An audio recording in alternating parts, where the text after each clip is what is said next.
Introducing Diskim, a commercial pharmaceutical powerhouse. With ingenious decision-making and strategic investments, they have emerged as a pioneer, outperforming the market and ensuring lasting growth.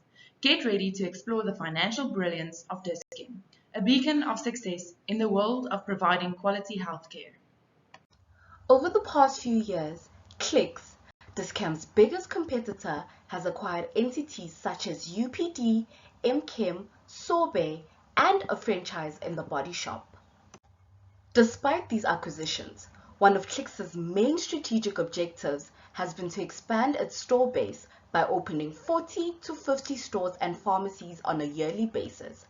The strategy has been advantageous to Clicks as we have seen the company dominate the health, nutrition, skincare, and personal care markets over the years compared to its competitors. We have also seen Clicks' revenue skyrocket over the years, and this is mainly due to the entity having the largest pharmacy chain footprint in South Africa. These two companies have been trying to outperform each other for decades, resulting in Discam trying to implement similar strategies to those of Clicks. However, Discam's pharmacy-first approach, which guarantees that its customers will always find a pharmacy in every Discam store, has made it difficult for the company to stay on par with its competitors. As a result of that, Discam has taken the decision to improve its revenue and close the revenue gap between itself and its competitor through bolt-on acquisitions. Through the acquisition of Healthforce, Medicare, and Kalo, Discam's revenue has increased by 15.7% during 2022. Diskim wants to open at least 20 new stores each year, but has moved away from greenfield projects as it has higher startup costs and additional resources will have to be employed to get the store up and running, such as pharmacists, cashiers, and locations. Diskim would need to apply for a pharmacy license for every new shop it wants to open. A complete license approval typically takes up to 3 months to process. By acquiring new stores through bolt-on acquisitions, such as acquiring Medicare in 2021, the entity does not have to go through the license approval process again, as Medicare pharmacies will have existing licenses. Diskim increased its market share after it acquired Medicare, which consists of 49 Medicare pharmacies and 35 Baby City stores, which enabled the company to open over 80 new stores in 1 year, which is more than the planned 40 to 50 new stores Clicks intends to open in 1 year. As most of the Medicare pharmacies are situated in shopping centers, Diskim does not have to compete for new locations. This accelerates growth and increases Diskim's market share. Rapid growth may be experienced within the Diskim company structure as a result of bolt-on acquisitions, which may lead to the company losing sight of its identity, difference in the company cultures, and differences in customer services after the acquisition. Good day, my name is Sakile Mzila, and I'll be highlighting the difference in impact on the statements of profits and loss and other comprehensive income between the Greenfield strategy and the Medicare acquisition. The two have the following once-off impacts on the statements of profits and loss and other comprehensive income. With the Greenfield strategy, the group has to acquire a license for each new pharmacy that it wishes to open, and with acquiring these licenses come legal expenses, and these would drive up the line item other expenses. With the Medicare acquisition, other expenses will also increase as a result of the IT and rebranding expenditure linked with the acquisition. The acquisition could also result in a spike in finance cost, as Discam would most likely have to enter into a loan in order to be able to finance a portion or all of the 282 million rand required for the acquisition. While there are a lot of similarities between the two's recurring impact on the statements of comprehensive income, the Greenfield strategy is unique in that it has quite a hefty monthly rental expense arising from the spaces rented to be used as these pharmacies, driving up other expenses.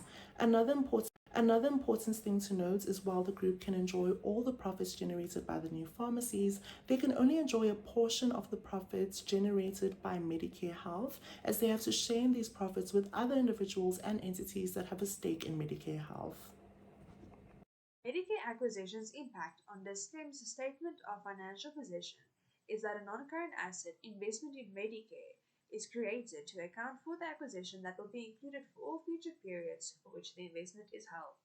To acquire the share capital, the cash balance decreased, or alternatively, long-term loans increased, and the amount that was spent were only incurred in 2022.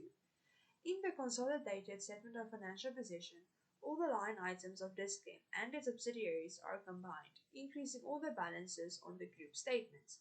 The issued share capital of Medicare is not included, as it is eliminated on consolidation. The same principles applies to the investment in Medicare line item. These changes will be present for all future periods for which Dis-Chem holds the Medicare investment. Intangible assets will continue to increase in the 2023 period as the rebranding of the Medicare stores will be continued. The impact of the Greenfield project on both Dis-Chem and the Dis-Chem Group will be an increase in the number of pharmacies, resulting in more property, plant, and equipment. Cash amounts will reduce and long-term loans will increase, depending on the financing method chosen. Increases in inventory held can also be expected due to more pharmacies to stock, and as a result, trade payables will be greater because of more purchases.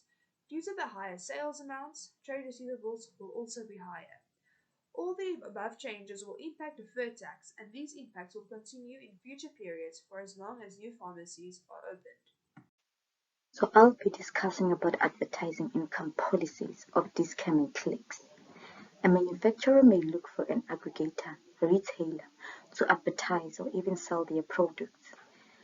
Retailers will receive advertising income and may account for it differently. Others may account for it as a revenue, whereas others may account for it as other income.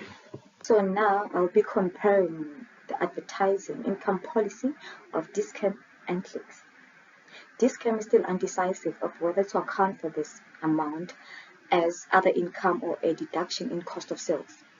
To be accounted for as other income, two criteria need to be met. Number one, this advertisement savings should be separate. Number two, reasonably estimate the fair value. When it comes to clicks account for this as revenue. Investors will compare the financial statements of companies before deciding on which one to go for. In this case, we're going to look at Dis-Chem and Clicks. Dis-Chem will have a more favorable revenue amount. Advertising income will be included there. Clicks advertising income will be part of other income. Investors also look at the key performance indicators. The key performance indicators for Dis-Chem will be higher than of Clicks because of the difference in the treatment of advertising income.